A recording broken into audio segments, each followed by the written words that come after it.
The internet is about to change forever.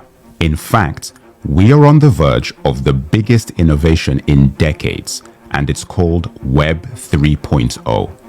In this video, I'm going to explain exactly what it is and how it can give you the power to scale your business and make money faster than you ever thought possible from anywhere in the world. Whether you're in Africa, the Middle East, the United States, the UK, Asia, or Latin America, you need to know the information in this video.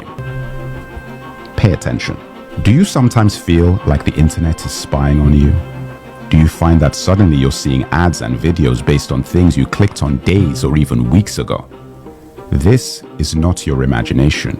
In order to understand what Web 3.0 is, we have to go back to the beginning. Web 1.0 came out in 1989 and was just a series of basic web pages. A user could only read information but couldn't send information back. Essentially, you were browsing websites. I remember this era clearly. I was in boarding school and only a handful of students even knew how to use the internet. In essence, it was truly decentralized and represented real freedom on the internet. That changed fast. Web 2.0 came out in the year 2000 and continues to this day.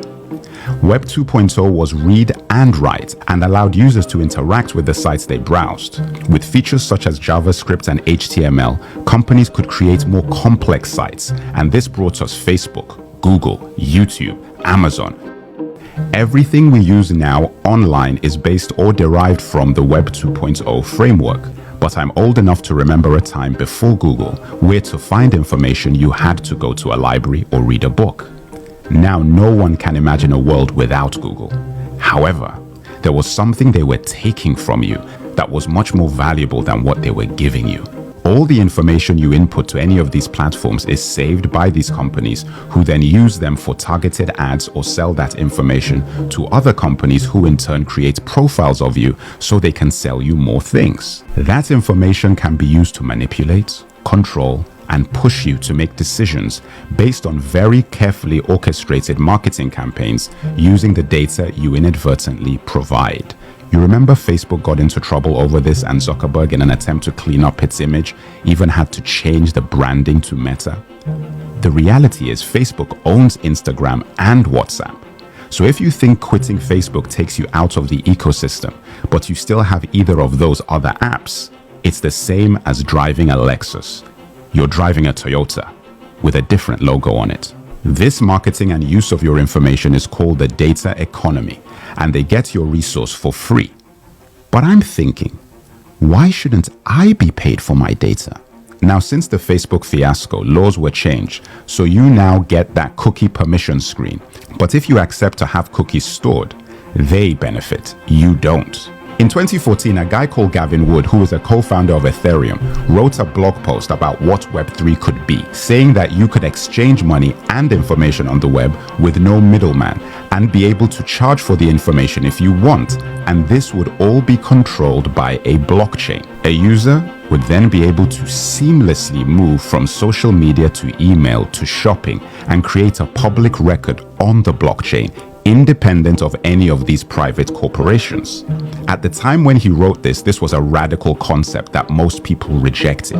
If Web3 is not controlled by any of these corporations, what would motivate you to use it?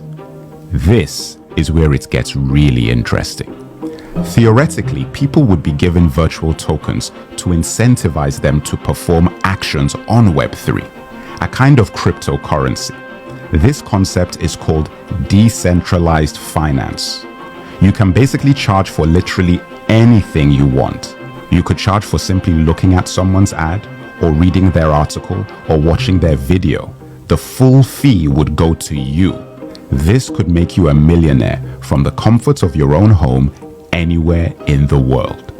This concept is going to be fundamental to virtual realities like the metaverse, but there are many people that don't believe any of this is going to work due to the computing power necessary to make it work.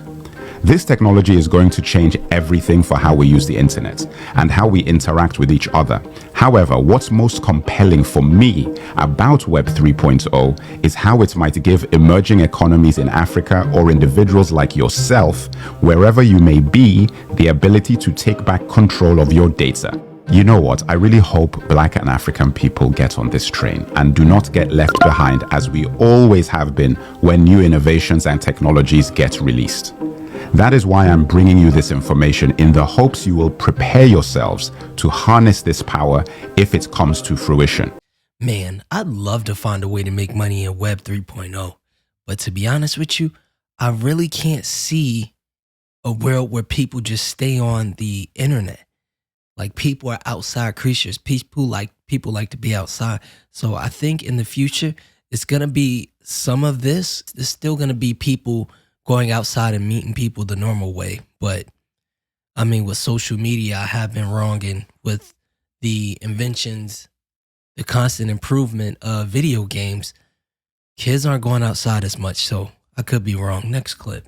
You own a pencil factory, I'm a worker in that pencil factory. But without me, and presumably many others like me, to assemble the pencils, all you would have is a pile of wood, yellow paint, graphite, rubber, and aluminum. The owner of the factory carries the risk, therefore he gets the benefit. The workers in the company you mentioned, if that company were to go bankrupt, they would carry the risk as well as the benefit. If the company goes bankrupt, and this guy has to pay off all of his debts, the worker may lose his job, but he's not the one who's going to incur the debt of having gone bankrupt. Okay, it is the investor who pays the downside, who invested in all the machinery, who sunk millions of dollars into making your labor productive. Because guess what? Your labor is without that machinery. Gunk. Nothing. You don't have a pencil to put together. You don't got the wood. You don't got the paint. You don't got the rubber. You don't got the metal. You got nothing. Right? You're sitting there, standing outside, twiddling your thumbs. It required somebody to invest. Who do you think put more in? The guy who spent millions of dollars buying all the machinery, leasing the place, making sure there was a management structure, doing the LLC formation, making sure all the tax code was in compliance, or you standing outside because you can stick a piece of graphite into a piece of wood? Honestly, I think both people are right. You see, that one worker that is sticking a pencil in graphite or whatever he was saying, he alone doesn't do anything for you. But the employees as a whole, they make the company. And yes, the business owner sacrificed a lot, which is why when things work out, he profits the most. And when things don't work out, he loses the most. High risk, high rewards. Low risk, like the workers, low rewards. But that doesn't mean you can treat and pay people like shit, which is why most people don't want to work anymore for pennies on the dollar. Next clip. You haven't even graduated and you've got an outstanding business and you're doing it part-time. He said, that's not the problem. My fiance came to me today and said that she's going to leave me. And I said, why? Because I'm not spending any time with her family. I don't have any time on weekends. I can't go out to the soccer games with her nephews and stuff. And I just can't because I'm so busy. And I got to keep my business going. I got to graduate my degree. What do I do? Now the class is like, you could hear a pin drop in there, right? And I said to him, wow, okay, I'm not Dr. Phil, but let me give you some advice here. Which one is easier to replace? The girlfriend or the business? You haven't even graduated and you've got an outstanding. That's Kevin O'Leary for you. Some people are so poor, all they have is money. And with me saying that is, on one hand, if the girlfriend isn't understanding enough that this is a once-in-a-lifetime opportunity, then yeah, maybe you should let her go. But on the other hand, if that's the one, maybe you should put some things in place so where you can spend a little more time with her. Maybe have a manager or something. I'm out.